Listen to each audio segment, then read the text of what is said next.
Libuan ka mga isdang tamban ang minagsa sa usa ka pantalan sa Davao City kagabi. Dugang detalye sa report ni Kent Abrigana. Ana, uy. Uy, pamahin mo! Uy, naghana, ala. Ano, nanggara ang isda, kadaghan. Nag-ambak-ambak kining mga isda dinhi sa usa ka pribado nga pantalan sa Panakan, Davao City. Human midagsa ang mga isdang tamban pasado alas 8 Miyerkules sa gabi. Tungod sa kadaghan, kanya-kanya sab og paghakot ang mga trabahante sa buong pantalan.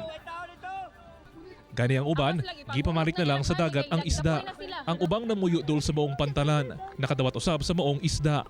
Para kang rinante kinsan nagpuyo dol sa pantalan. Matawag niya nga blessing ang pagdagsa sa mga isda. Malipay yung taon ni, mga mananagat daw, malipay lang daw kay mamatay mga kuwan sa mga mananagat diri. Apan kahadlok ang nabati ni Julie. Pagkabalo ni ini nga midagsa ang mga isdang tamban. Katong nakakita ko ato gabiin, murag nahadlok jud ko. Unsa na po'y posible nga mahitabo diri dapit sa amo.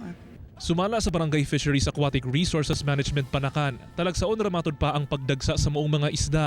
Gibutyag usab ni ini ang mga posibleng rason sa pagdagsa sa mga isdang tamban. Basta breeding time nila, mudaghan, muna mugawas na sila.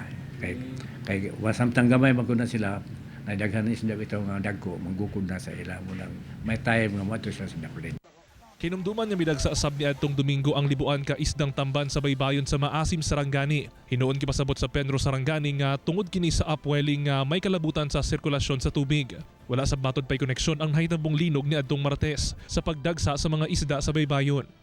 Kauban si Mel Colmenares sa kamera. Ako si Kent Abrigana para sa One Mindanao.